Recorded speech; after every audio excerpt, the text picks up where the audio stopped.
this Lent during our mission moment to share about some of the important ministries that our missions budget supports. Today we're going to have the opportunity to hear from the Alpha House, and so we invited Gary Allen, who's the chair of the Alpha House group, to let you know a little bit of what we do and some exciting news too. Thank you, Daniel. Earlier in the service, we shared joys and concerns just before the passing of the peace and the prayer. It seems at times that we live in a sea of constantly changing challenges and troubles. This is particularly true of the homeless. Nearly invisible and easy to miss, some folks have a sea of troubles, and the lack of a home is just the beginning. I want to thank you for the opportunity to talk today about Alpha House and our plans for a new collaborative community housing ministry. 6 months ago, I outlined our progress.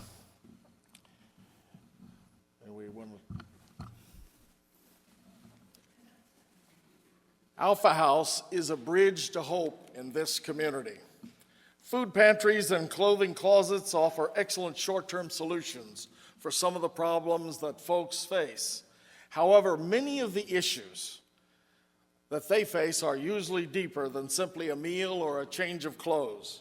A broad and effective housing program seeks to help people regain a sense of purpose and self-worth and independence.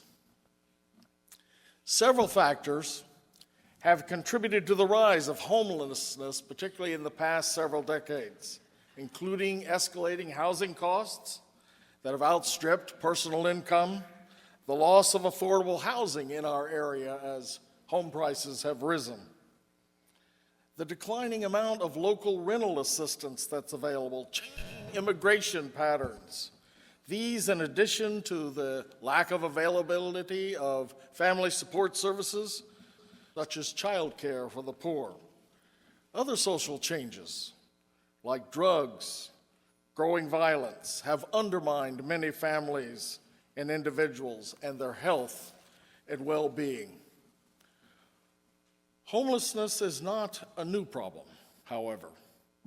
Throughout scriptures, we are reminded of our need to care for the poor.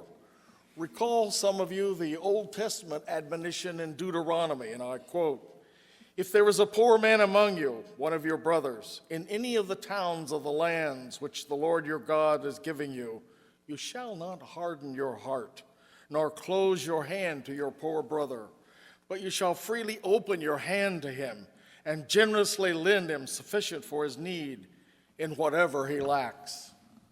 Alpha House is one of those helping hands in this community. Now, as you know, the ministry has struggled in recent years. Most of its income appropriately went to provide services to the residents, payments of a 40-year mortgage, and of course, utilities. Time and again, however, volunteers have stepped forth. Just in January, more than 20 people from 4 area local churches help us clean the facility from top to bottom and dispose of a huge amount of accumulated miscellaneous materials. Recently, Alpha House has received some much-needed major renovations to bring its maintenance and utility costs down. Last Friday, as Pete mentioned, the ministry held a unique ribbon-cutting ceremony and open house at Alpha House. County Council member Todd Turner, members of the city staff that help oversee housing for this community, the Home Builders Care Foundation, the president and CEO of one of the region's major home builders, Caruso Homes, representatives from 5 local churches, and of course, members of our faithful board gathered to celebrate the installation of a new heating and air conditioning system in the house, new insulation in the attic, new efficient windows, new carpets, a new kitchen floor, repair to the entrance. I could go on and mention other things that they have provided to us. It was a heart-warming experience on a very cold day.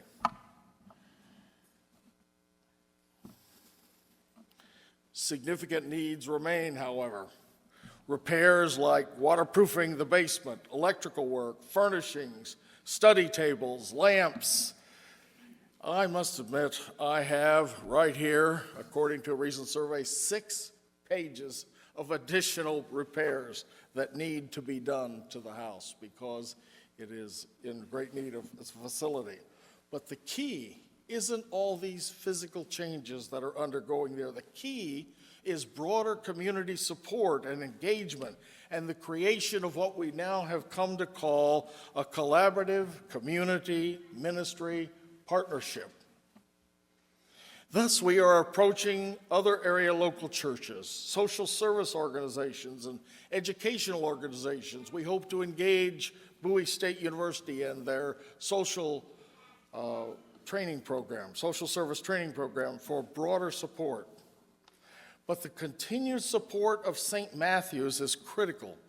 Together with these other organizations, it will enable us to continue to provide the loving help that many have come to need and depend upon to help make the transition from short-term needs to long-term independence and a sense of self-worth.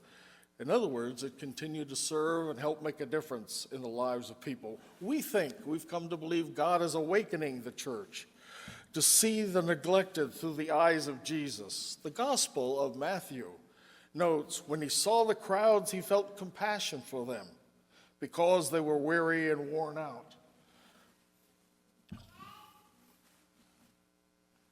Like sheep without a shepherd. In this season of Lent, it's an opportunity for us to open our hearts, to strengthen our commitment, and seize the opportunities St. Matthew's embodies as a church of Jesus Christ. That's why these mission moments during the season of Lent have become so important as an opportunity for us to identify what those opportunities are in this community. It's an awakening for all of us, I believe. Earlier, I quoted from several passages of the Old and New Testament. Let me close with a passage from a poem by Emma Lazarus that all of you are familiar with. It is the perspective that helped launch this ministry, and it epitomizes the challenges that many of them face. You've heard this quote before. Give me your tired, your poor, your huddled masses, yearning to breathe free, the wretched refuse of your teeming shore. Send me the homeless, tempest-tossed. I lift my lamp upon the golden shore. That is exactly what St. Matthew's is in this community, a lamp, a bridge to hope for many. Thank you for your support.